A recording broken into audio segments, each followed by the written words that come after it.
여러분 반갑습니다. 지금 학위편을 하고 있는데요. 하다 보니까 3회에 걸쳐서 하게 되네요.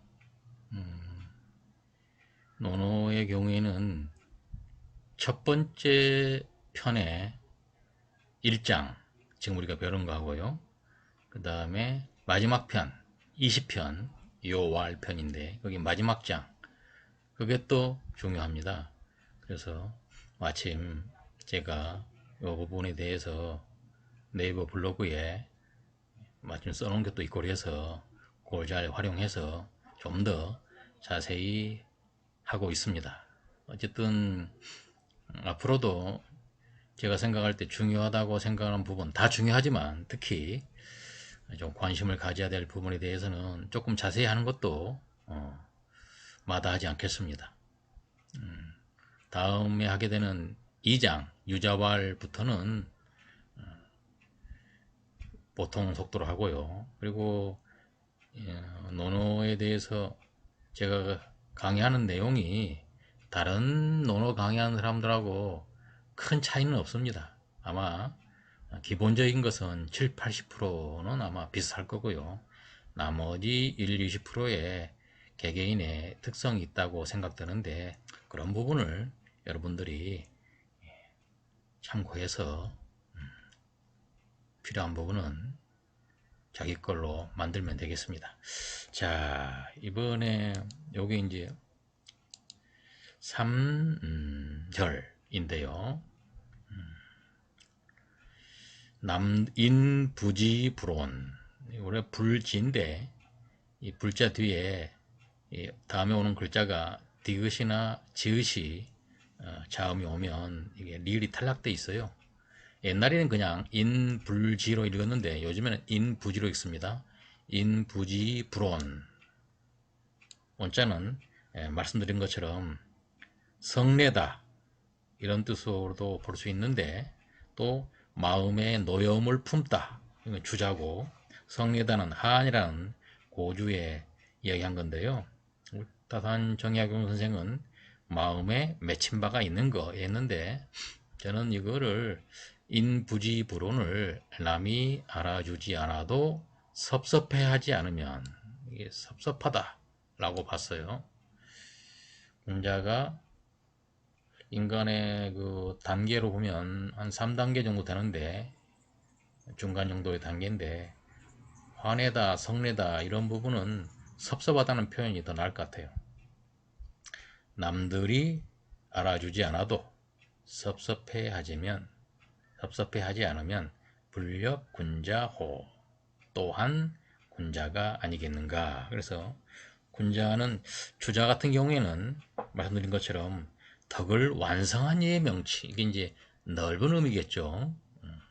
덕을 완성한 이라 보면 근데 다사는 덕이 있는 사람 덕이 있는 이라고 했어요. 그래서 여기서는 그 완전한 이거를 군자를 주자 같은 경우는 덕을 완성했다고 그러니까 사실은 이 군자를 성인으로 본 거거든요. 근데 그렇게까지 볼 것 같지는 않고 덕이 있는 사람 아까 말씀드린 인간의 단계 맨 밑에 소인 그 밑에 선비 세 번째가 군자요 네 번째 단계가 현인이요 다섯 번째 단계가 성인이라고 공자가에 나오는데 공자가 오해에 제가 그거를 논어에서는 군자니 성이 현이 나오지만 정확하게 등급을 안 나눴어요.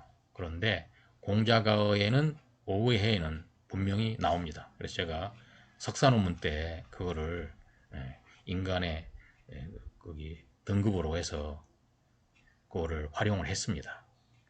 공자가란 책이 뭐 왕숙이라는 사람이 있었다고 그러는데 뭐 미서라고도 하고 진짜 책이 아니고 가짜 책이라고 그러는데 옛날에는 뭐 가짜 책이었을지 모르지만 지금 봐서는 진짜 책이죠. 그 당시에 전해놓은 이야기들 공자 집안에 이런 것들을 더 모았고 거기에 뭐 덧붙일 게 있으면 뭐가 얼마나 있겠습니까? 약간 조금 과장한 거라든가 이런 거 좀 있을 뿐인데 공자의 위대성을 우리는 그를 참고해서 잘 받아들여야 됩니다. 그래서 공자가라는 책도 논어만큼 중요하지는 않지만 충분히 참고할 만한 가치는 있습니다. 요즘에는 공자가의 책에 대해서도 다시 한번 조명하는 그런 작업이 하고 있습니다. 자, 어쨌든 인부지 불온이면 불력군자호화. 남들이 알아주지 않아도 섭섭해하지 않으면 또한 군자가 아니겠는가. 자, 그래서 여기서 이제 남이 알아주지 않는다라는 것은 다른 사람들이 내가 가진 것, 학력, 경력, 직업, 재산의 유무, 인격의 고화 등을 알아주지 않는다는 것이에요. 그래서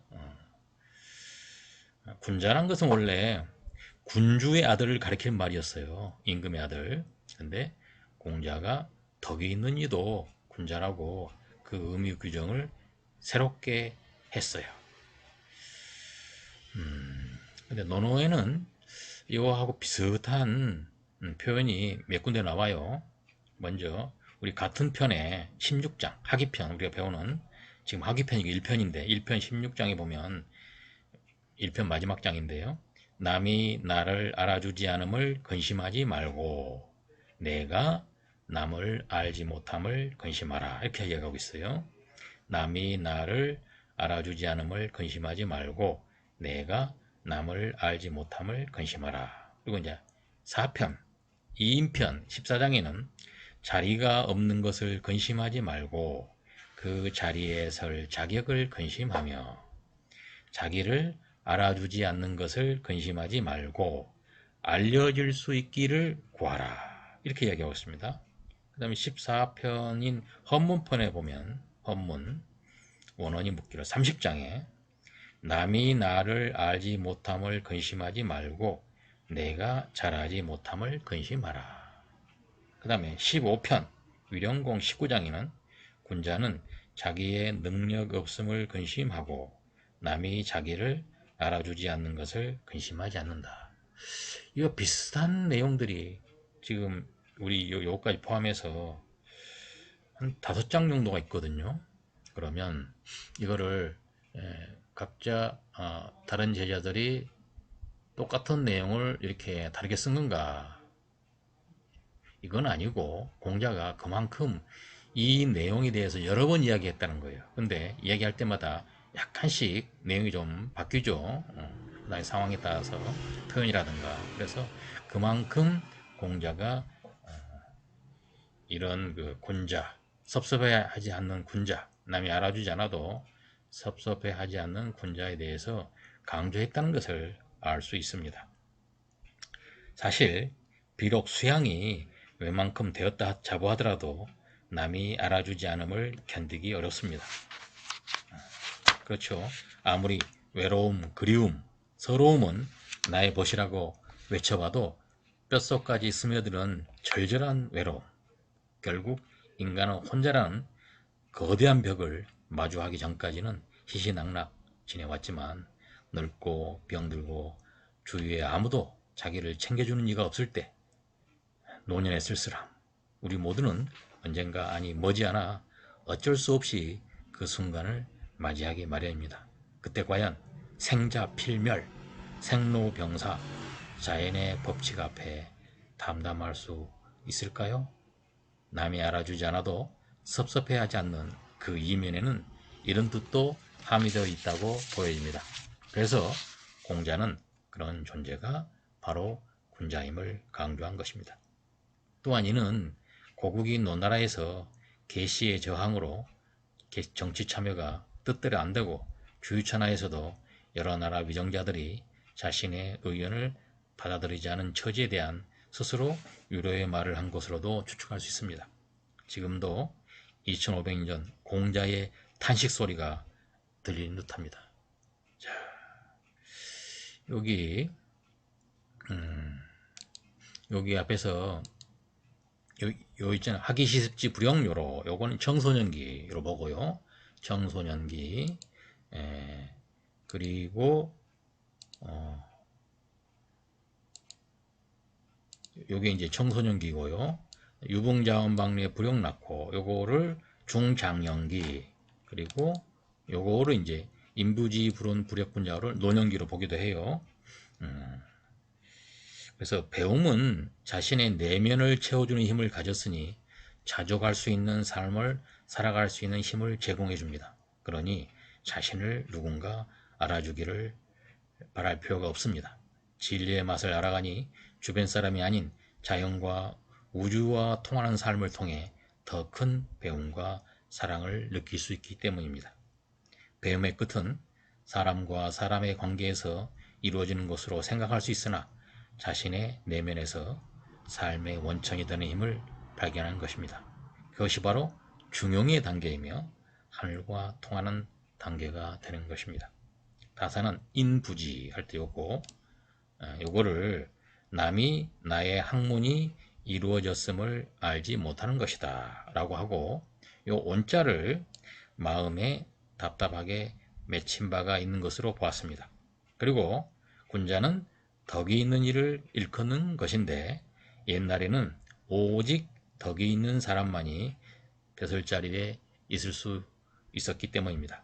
그래서 후세에는 비록 벼슬의 지위가 없더라도 무릇 덕이 있는 사람이면 군자라고 일컬었다는 것입니다. 자, 이 학이편 1장, 이게 워낙 중요해서 한번 봤는데요.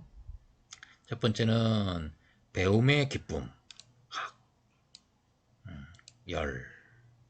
그 다음에 두 번째는 벗이 먼 데서 찾아오는 그런 즐거움. 세 번째는 진정한 군자란 어떤 것이 군자인가. 그래서 우리가 도학군자라든가 이런 이야기를 많이 하고 있는데, 자, 여기까지 우리가 학기 1장을 했습니다. 다음에는 유자란 사람은 공자의 이제 제자인데, 유자란 사람은 이제 지금 논어가 순서가 없다는 것으로 일반적으로 알고 있는데, 어떤 일정한 체계가 없다라고 하는데, 첫 번째 장은 자발 공자였어요. 근데 두 번째 장은 유자예요. 유자는 유약이라는 사람인데, 외모가 공자하고 비슷했다고 그래요. 그래서 공자가 세상을 떠난 뒤에 제자들이 너무 공자를 사모하는 마음이 있어서 그 사람을 공자가 앉던 자리, 그러니까 스승의 자리에 모시고 한동안 이제 강의를 들었나 봐요. 그런데 한때 제자들이 이제 질문을 했는데 그 질문에 답변을 못했어요.